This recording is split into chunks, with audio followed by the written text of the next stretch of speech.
Assalamualaikum warahmatullahi wabarakatuh. Saya Nofra Ramadhani dengan NIM 1920103051 dari kelas Hukum Pidana Islam 2. Di sini saya akan menjelaskan mengenai produk hukum pengadilan agama. Yang pertama itu adalah putusan. Putusan adalah pernyataan hakim yang dituangkan dalam bentuk tertulis dan diucapkan oleh hakim dalam sidang terbuka untuk umum sebagai hasil dari pemeriksaan perkara gugatan. Bentuk dan isi putusan itu terdapat dalam HIR pasal 178, 182, 183, 184, dan 185. Yang pertama itu adalah bagian kepala putusan. Pada bagian ini diawali dengan kata putusan. Selanjutnya ada nomor putusan dan baris selanjutnya itu ada kata bismillah. Yang kedua itu adalah nama pengadilan agama yang memutus dan jenis perkara. Yang ketiga adalah identitas pihak-pihak. Pada identitas pihak ini didahului dengan identitas penggugat, lalu identitas tergugat. Identitasnya berisi mengenai nama, bin atau binti, umur, agama, dan lain-lain. Selanjutnya adalah duduk perkara atau bagian posita. Pada bagian ini dikutip mengenai gugatan penggugat, jawaban tergugat, keterangan saksi, dan hasil. Selanjutnya itu adalah bagian pertimbangan hukum. Di bagian ini mengutip alasan memutus yang biasanya diawali dengan kata menimbang. Selanjutnya itu adalah dasar hukum. Pada bagian ini disebutkan mengenai dasar hukum yang bersumber dari perundangan dan hukum syara. Selanjutnya adalah amar putusan.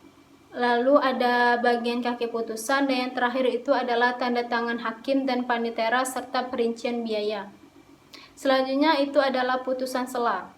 Putusan sela itu adalah putusan yang dijatuhkan pada saat proses persidangan sebelum putusan akhir.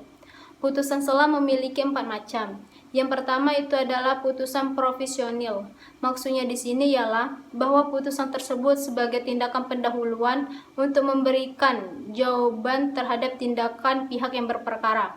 Yang kedua itu adalah putusan prepatoir. Maksudnya di sini ialah bahwa putusan prepatoir adalah putusan persiapan sebelum putusan akhir.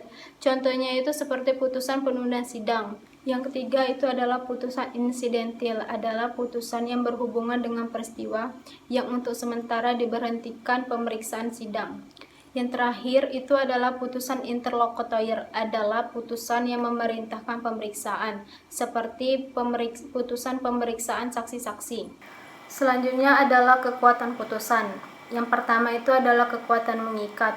Maksudnya bahwa putusan yang mengikat para pihak yang berperkara dan kekuatan mengikatnya itu secara positif dan negatif.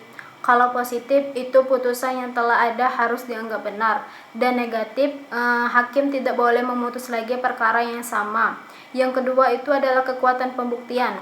Maksudnya bahwa putusan memperoleh kepastian hukum, bukti kebenaran hukum, dan mempunyai kekuatan hukum tetap, serta dapat dijadikan bukti dalam sengketa perdata yang sama.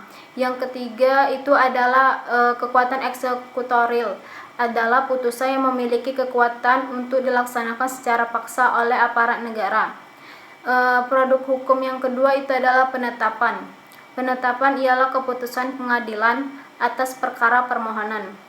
Bentuk dan isi penetapan yang pertama itu adalah identitas pihak-pihak yang hanya memuat identitas pemohon.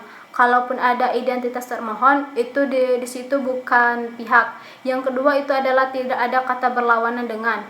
Yang ketiga tidak ada kata-kata tentang duduk perkaranya. Dan yang keempat itu adalah amar penetapannya hanya bersifat deklarator. Kekuatan penetapan itu bila diputusan mempunyai 3 kekuatan, tapi di sini penetapan itu hanya berlaku pada pemohonan sendiri. Baiklah, mungkin itu saja penjelasan dari saya. Kurang dan lebihnya saya mohon maaf, saya akhiri. Wassalamualaikum warahmatullahi wabarakatuh.